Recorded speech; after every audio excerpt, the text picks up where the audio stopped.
সম্পর্কের সৌন্দর্য কথায় নয়, আচরণেও প্রকাশ পায়। মানুষের গায়ে দামি জামা থাকতে পারে, তার বাসায় দামি দামি ফার্নিচার থাকতে পারে, তার বাড়ি গাড়ি সব থাকতে পারে, কিন্তু সবচেয়ে দামি জিনিসটা হলো তার মন। কি খবর, কেমন আছেন সবাই? আসসালামু আলাইকুম। চলে এলাম নতুন আরেকটি ভিডিও নিয়ে। আশা করছি যে যেখানেই বেশি আমার ভিডিওটা দেখতেছেন, আল্লাহর রহমতে সবাই ভালো আছেন, সুস্থ আছেন এবং নিরাপদে আছেন। আলহামদুলিল্লাহ, আমি আপনাদের দোয়া এবং ভালোবাসায় এই পর্যন্ত ভালোই আছি। তো ছোট্ট একটা ভিডিও আসলে নিয়ে চলে এলাম। আসলে ইদানিং ইউটিউবে ঢুকতেই পারছি না। মামহিরা আপুকে নিয়ে অনেকে অনেক কথা বলেছেন।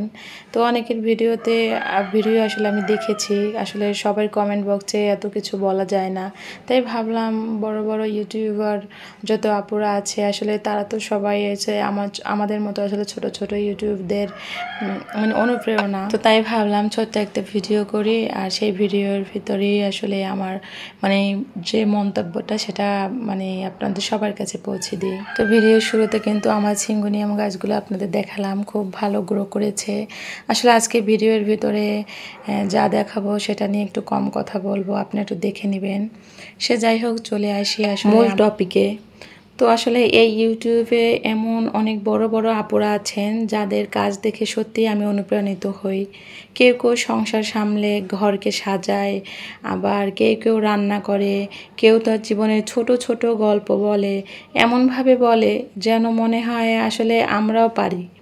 তাদের কোনো অহংকার নেই, আমার দেখা চোখে তাদের অহংকার আমার মনে হয় নাই তারা অহংকারী, বরং ওনারা আমাদের মতোই আসলে সাধারণ, যাদের দেখে আসলে আমি শিখি একজন মধ্যবিত্ত নারী হিসেবেও ইউটিউবে কিভাবে আসলে পথ চলতে হয়।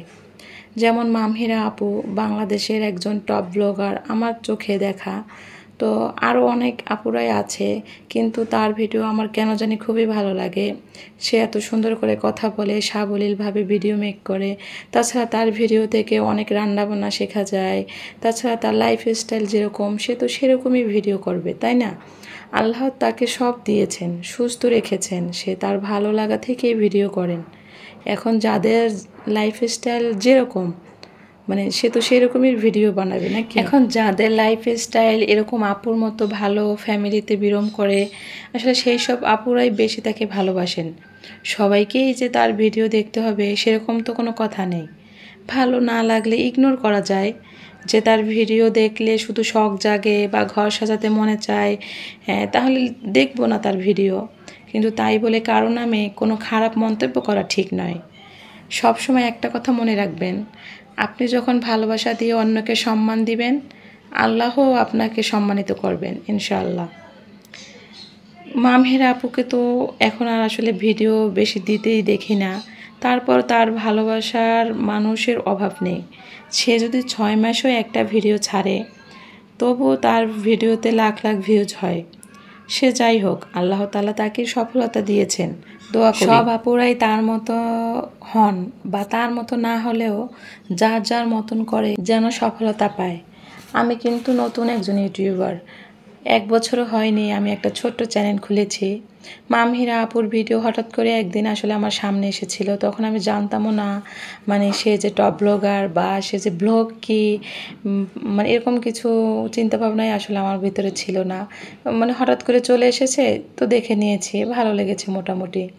তো আমি তখন আসলে জানতামও না যে সাবস্ক্রাইব করে রাখলে তার ভিডিও আবার আমার সামনে আসবে।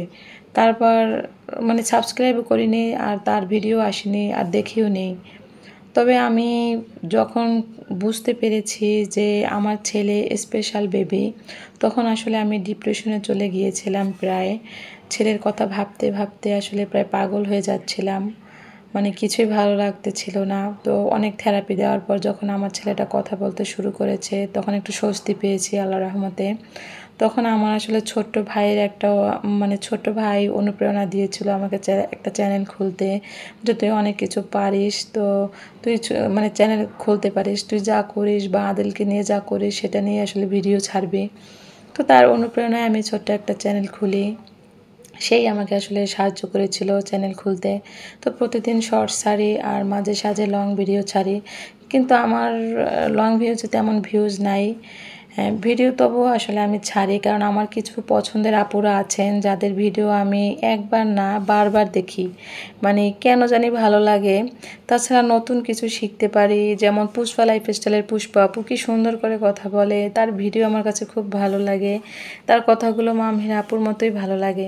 সেও আলহামদুলিল্লাহ খুব ভালো আছেন বলেই এত সুন্দরভাবে গুছিয়ে বাচ্চা কাচ্চা সামলিয়ে, মানে সংসার সামলিয়ে ভিডিও করে, খুবই ভালো লাগে। আরও অনেক আপুরা আছেন আমার খুবই প্রিয় তারা। জীবনে ডায়েরি মুক্তা আপু আছে, খুবই ভালো লাগে তাকে। আকিব রাফিদ মাম ব্লগসের আপু আছে, খুবই মিষ্টি করে কথা বলে। তাছাড়া স্বপ্ন নূরের সংসার নূর আপুকেও খুব ভালো লাগে, তার খুব সাদাসিধে জীবন, মানে লাইফস্টাইল আমার কাছে খুব ভালো লাগে। ছোট্ট একটা সংসার সে কি সুন্দর টিপটপভাবে গুছিয়ে মানে ভিডিও করে, তার পাশাপাশি ছোট্ট একটা মানে বিজনেসও করে, মানে সব মিলিয়ে খুব ভালো লাগে। আসলে যার যেরকম অবস্থান সে তো সেরকমই ভিডিও ছাড়বে, যার যতটুকু সামর্থ্য আছে সে তো সেভাবেই চলবে। সে যাই হোক, আসলে অনেক কথা বলে ফেলেছি। আসলে আমার কোনো কথায় যদি কেউ কষ্ট পেয়ে থাকেন বা খারাপ লেগে থাকে তাহলে প্লিজ ছোট বোন হিসেবে মানে আমাকে ক্ষমা করে দিবেন। আর ছোট ইউটিউবার হিসেবে সবার কাছে আসলে আমি দোয়া চাই যে সবাই আমার জন্য একটু দোয়া করবেন। আর আমার ভিডিও কার কেমন লেগেছে প্লিজ কমেন্ট করে জানাবেন। আর যদি লাইক দিতে ভুলে থাকেন তাহলে প্লিজ একটা লাইক দিয়ে ভিডিওটা কন্টিনিউ করবেন। আর যদি ভিডিওর ভিতরে কোনো অংশ ভালো লেগে থাকে তাহলে প্লিজ আমার চ্যানেলটাকে সাবস্ক্রাইব করে আমার পাশেই থেকে যেতে পারেন। আসলে সব আপুদের জন্য আমার মন থেকে অনেক ভালোবাসা, কারণ সব আপুদের ভিডিও আমি দেখি, আমি কারো সম্বন্ধে কোনো খারাপ কিছু পাইনি যে বলবো। আবার খারাপ কিছু পেলেও সেটা বলা ঠিকও না, কারণ সবাইকে ভালোবাসা উচিত। মানে ভালোবাসা দিয়েই আসলে আমি সবার ভিডিও দেখি। তো আজকের ভিডিও আসলে এই পর্যন্তই। সবাই ভালো থাকবেন, সুস্থ থাকবেন। দেখা হবে নতুন আরও একটি ভিডিওতে। আল্লাহ হাফেজ, আসসালামু আলাইকুম।